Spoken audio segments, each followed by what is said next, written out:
I also wanted to mention briefly about custody issues. The OCI regulations require that you either maintain these bonds registered in your own name. So what that would mean is if you bought a bond, you'd have to have it actually issued to you, and then you'd be holding it in your own vault. That would be a very cumbersome process for you. Or you can have them deposited with a qualified custodian. But understand that a qualified custodian is a bank or a bank trust department. It is not a brokerage firm. We've seen a number of situations where insurance companies are keeping their funds, but they're keeping them with custodians that are not qualified under the regulations, and that can be a problem for you. One thing you need to understand is that qualified custodians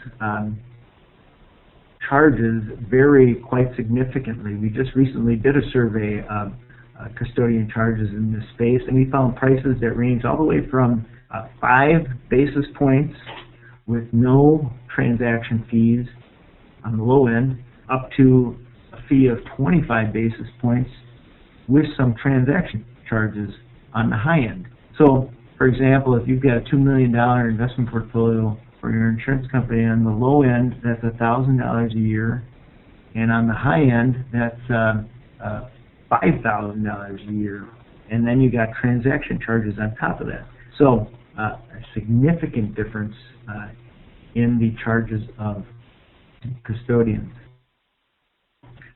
We found that insurance companies are pretty sensitive to costs, and so they think about paying a professional like us a fee as a cost, and there's some resistance around that idea. They also resist the idea of paying a custodian a cost.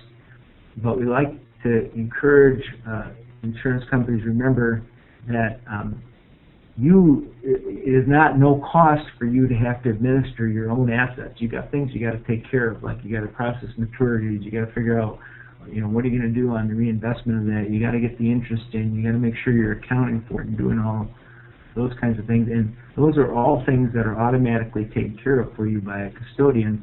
So while you may not see those costs as readily if you don't have a custodian, they are there, and they are substantially reduced by using a custodian. Unfortunately, they may not always show up so much on your financials, that we well recognize that investment costs or investments receive an allocation of some of your other costs, and part of the reason for that is that you're adjusting and underwriting percentages and ratios are areas that get looked at pretty closely, and so by putting those charges or costs over in the investment area, they don't affect your underwriting and loss ratios, but unfortunately it means that the savings that you might actually have on your asset administrative costs don't jump out at you out of your financial statements, but they are there nevertheless.